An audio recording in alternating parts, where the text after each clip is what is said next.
Bonjour, nouvelle vidéo. Aujourd'hui, je vais vous parler d'un plateau de coupe pour refendre. Le bois, donc, ça sera du bois, ça sera essentiellement pour du bois brut, où on aura encore l'écorce laubier de chaque côté, ce qui permettra donc de le fixer sur un plateau qui viendra coulisser dans une rainure de 19 et de pouvoir mettre un côté, on va dire, un champ plat. Comme ça, on pourra après le passer sur notre scie, sur notre bande scie avec le guide ici. Donc essentiellement, ce gabarit, donc ce plateau de coupe est fait pour ça. On pourra aussi, bien entendu, des fois, ça arrive qu'on ait des chutes de bois, peu importe, contreplaqué, machin, où on a fait des découpes dedans. Donc, pour récupérer un peu, on pourra s'en servir aussi pour faire ça. Mais, bon, celui-là, il sera essentiellement réservé à cette utilisation-là. Le plateau, donc voilà, donc ça sera du médium de 19. D'habitude, j'aime bien les faire en 16, puisque je mets des accessoires Incra dessus. Là, il n'y aura pas d'accessoires Incra pour celui-là. Donc le médium, donc 19. La longueur, ça fait à peu près 1,22 m. C'est un débit de plateau, un débit de panneau que j'ai fait. Et puis la largeur, ça fait 40. Donc pourquoi du médium de 19?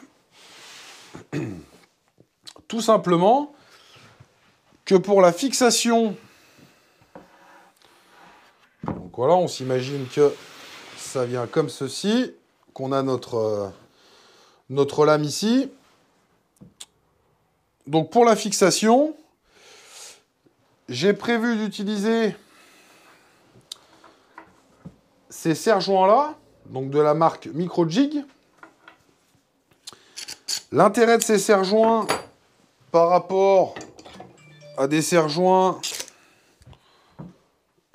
marque Festool, peu importe, il y a plein de marques qui en font, où ces serre-joints-là, ils peuvent rentrer dans une rainure, dans un rail en T. Le truc, c'est qu'effectivement, il faut qu'on puisse inclure des rails en T. Donc moi, ces serre-joints-là, ça fait un petit moment que je les ai. J'avais acheté ça avec le kit pour faire les assemblages. Je vais vous le montrer tout de suite. Voilà, le petit kit comme ça, pour faire les assemblages à mi-bois. Donc j'avais acheté ça avec.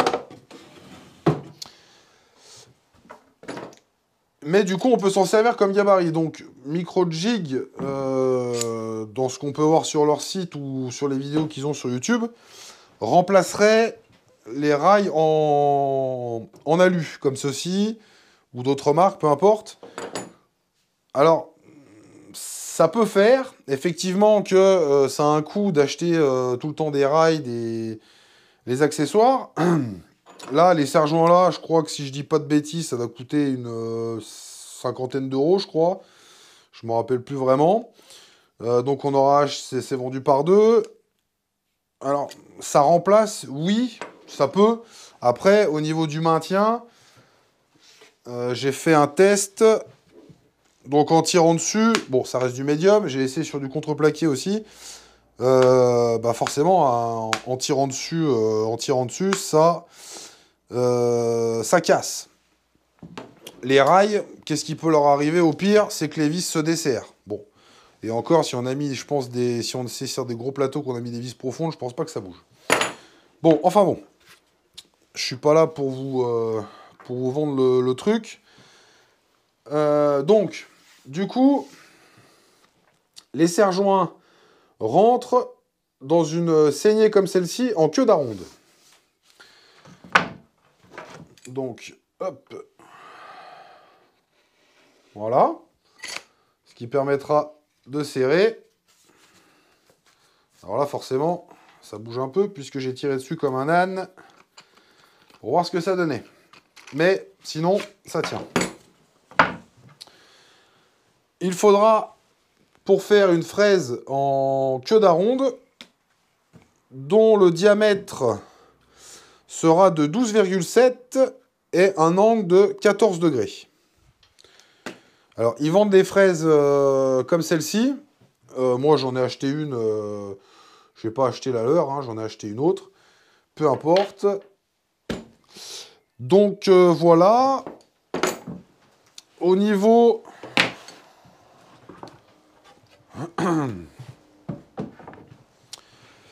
Au niveau du coulissement, je vais pas me mettre des coulisses Incra. Je vais me mettre simplement un morceau de bois dur. Je pense que j'ai un bout de chaîne là qui traîne, ça devrait faire l'affaire. J'ai pas envie de mettre des coulisses. Pourquoi? Parce que bon, déjà, elle coûte cher. Deuxièmement, il n'y a pas besoin d'une grande précision. C'est simplement fait pour mettre les champs à peu près droits. De toute façon, le bois, il faudra qu'on le passe à la dégo. Donc, voilà, c'est pas non plus de la grande précision. Donc, c'est pour ça que je ne vais pas utiliser les coulisses Incra. Autre chose aussi, c'est que je ne vais pas utiliser la scie sous table, donc la CS50, puisque j'ai à côté le module CMS avec la TS75, donc forcément, je prends la scie sur table la plus haute, parce que, bon, là, ça passe, il n'y a pas de souci avec une planche comme ça, il n'y a pas de problème, mais ce qu'il ne faut pas oublier, c'est que le gabarit, déjà, fera 19, donc ça, en gros, on perd déjà 2 cm de hauteur de coupe, donc là, en gros, je pourrais faire des planches de 30. Et là-bas, je pourrais faire des planches de 55. Donc c'est pas non plus... c'est pas une scie à format, mais bon, on se débrouille comme on peut. Après, j'ai d'autres moyens, scie à ruban, j'ai pas mal de scies aussi portatives, des scies aussi à chaîne pour pouvoir faire du débit de gros plateaux, puisque ce que j'ai fait avec... ce que j'ai découpé comme plateau, j'ai à peu près du 80 en bas. Donc effectivement que là, ça passera pas. Donc bah, je vais commencer par faire les rainures dans le plateau. Donc j'ai vu des modèles. Bon après je vais pas prendre au millimètre. Ouh là là. Je vais pas prendre au millimètre.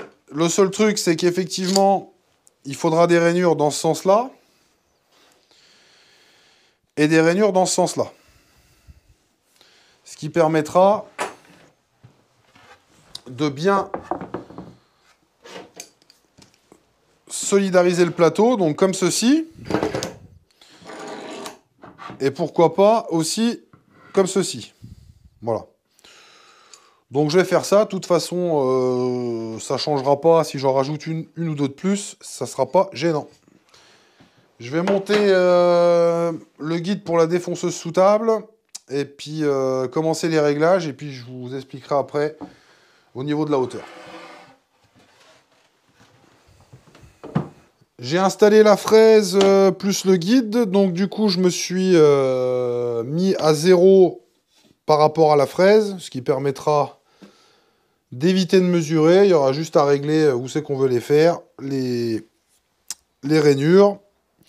Donc au niveau de la hauteur, ils nous disent qu'il faut les faire hop, de 3/8. Donc soit on convertit en millimètres, soit on a ces petits accessoires qui sont pas trop mal, disons-le. Alors bon, là, il manque la pile. J'ai plus de pile, il faut que j'en rachète. Donc du coup, on aura juste, au lieu de s'embêter, à le mettre sur 3/8 et de régler la fraise.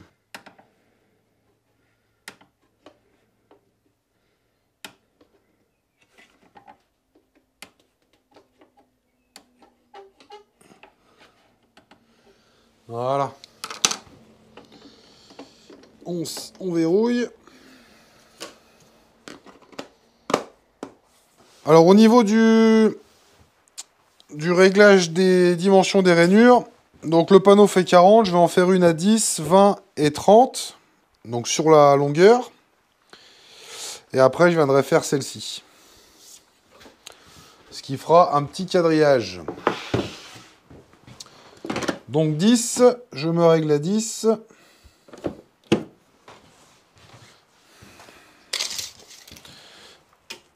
Et là, on est bien à 10.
Changement d'installation pour pouvoir effectuer les rainures comme celle-ci. Donc du coup, j'en ai déjà fait 2 à la défonceuse sous table. Malheureusement, le guide, forcément, hein, j'arrivais à en buter. Il aurait fallu que je le place ici pour pouvoir finir. J'ai décidé de ne pas m'amuser à refaire tous les réglages. Je vais y faire à la défonceuse directement. Donc je vais utiliser des bench dogs que je place à l'arrière.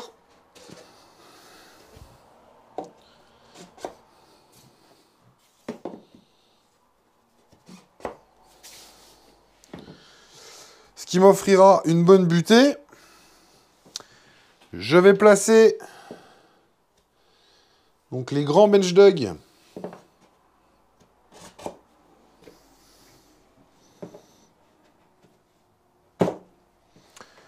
comme ceci.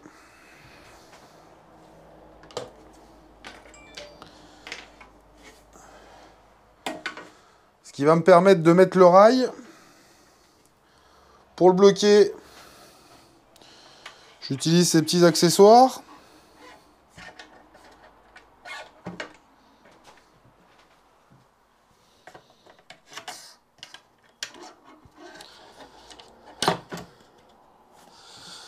Voilà, ce qui permet que le rail, il bougera pas.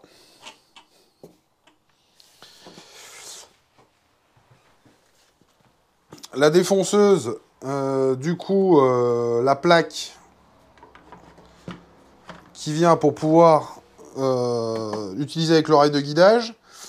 Alors, ce qui est pas mal, je ne sais pas si les autres modèles de défonceuse font ça, les autres marques. Sur ce modèle-là, donc on a un petit taquet qui descend, qui permet de rattraper pour éviter que la défonceuse tombe. Au niveau du réglage, c'est pas compliqué sur le rail de guidage. Il faut mettre un morceau de la semelle sur la bande verte qui sert, au meilleur coulissement. Il suffira de descendre le taquet, de le serrer, ce qui fait que là, on est tranquille.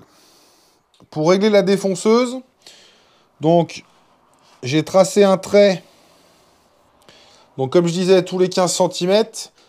Au niveau du réglage, sur cette défonceuse, nous avons un trait ici. Le trait correspond au milieu de la fraise. Donc, c'est pour ça que 15 plus le milieu, je suis sûr que là, on sera impeccable. Donc, au niveau du réglage, c'est pas compliqué. Soit on déplace la planche, comme ceci. Soit on peut déplacer un tout petit peu la défonceuse.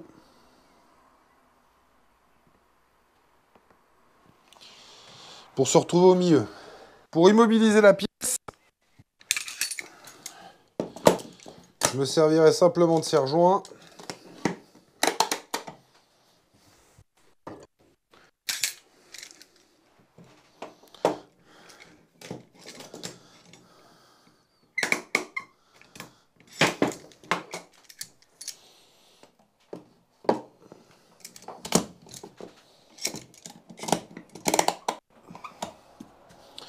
On pourrait, dans ce cas précis, utiliser les rainures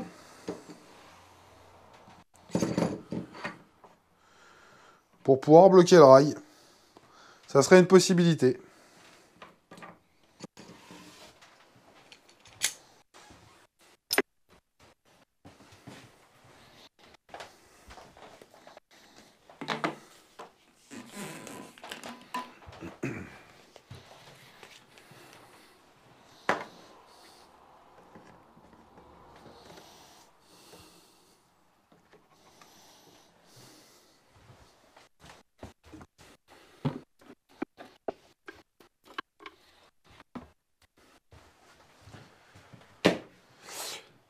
Au niveau de la profondeur, je me suis pas embêté. J'ai glissé la fraise dans les rainures que j'avais déjà fait. Et j'ai réglé comme ceci.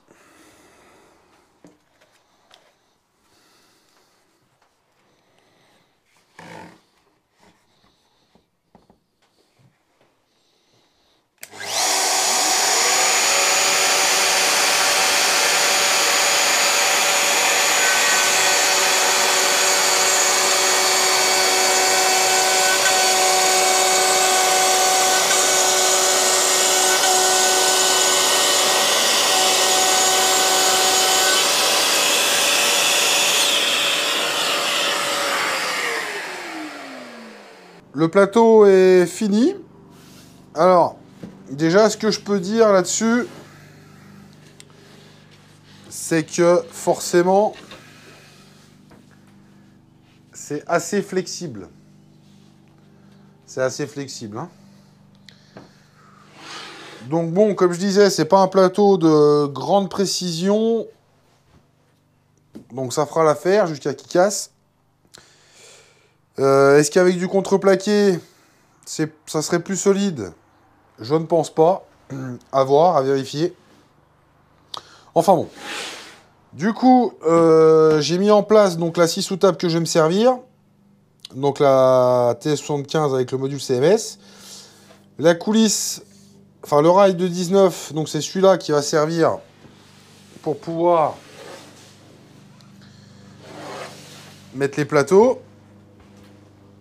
Voilà. Le fond du rail de 19 fait 97. Donc ce que je vais faire,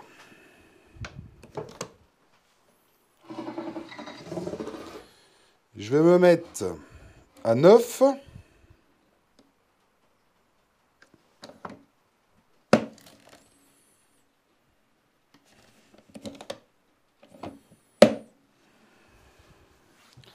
Voilà. Il suffira pour le réglage, donc là je suis à 9.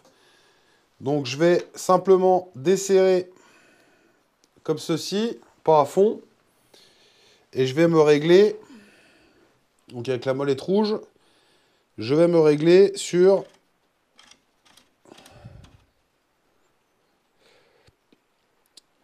7, ce qui fera normalement 9,7 à vérifier. Et après, je pourrai resserrer. La pièce, donc, passera comme ceci.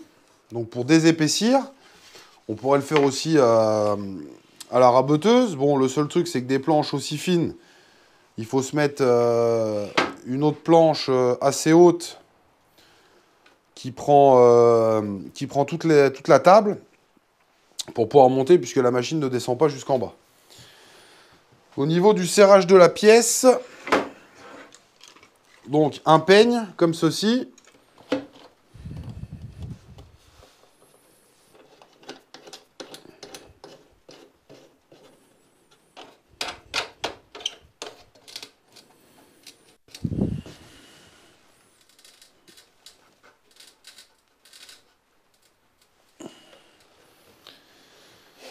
Voilà. Ce qui permettra de bien appuyer ça sur le guide.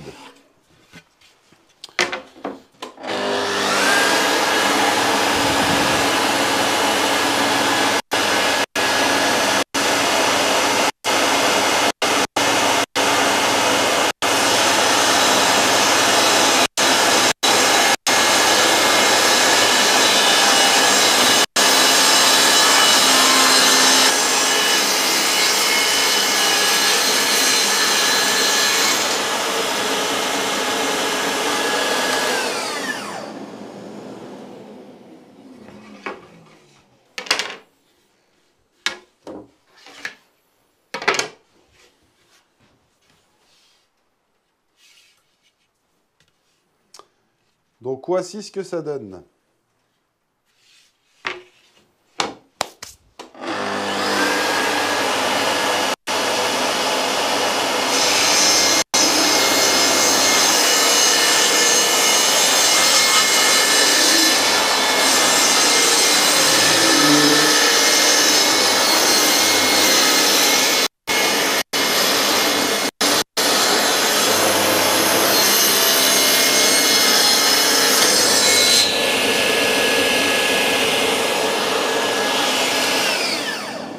Alors, instant de vérité.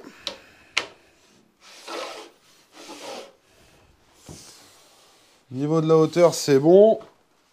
Alors, il y a un tout petit poil de jeu. Mais comme j'ai dit, ce n'est pas gênant. Il aurait fallu le couper, admettons, à 20. Et après, tranquillement, venir approcher son guide, tout doucement, pour que ça coulisse, enfin, qu'il n'y ait pas de jeu. Bon, là, il n'y a pas grand-chose. Comme j'ai dit, c'est pas un plateau de grande précision.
Alors je vais tester là pour être tranquille.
Alors un truc qu'on peut faire aussi, c'est caler un peu le bois si jamais on s'aperçoit que c'est pas stable.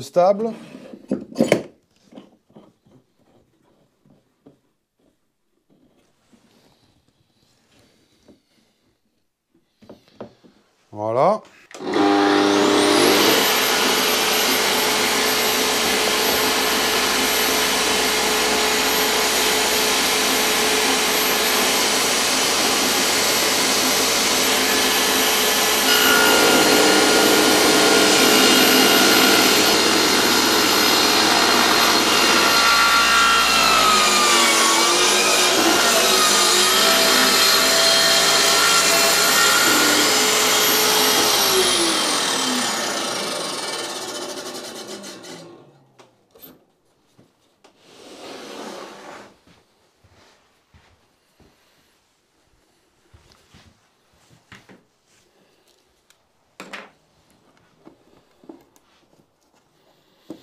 Alors un autre truc qui pourrait être intéressant, c'est de travailler avec des servantes. Ça serait un peu mieux.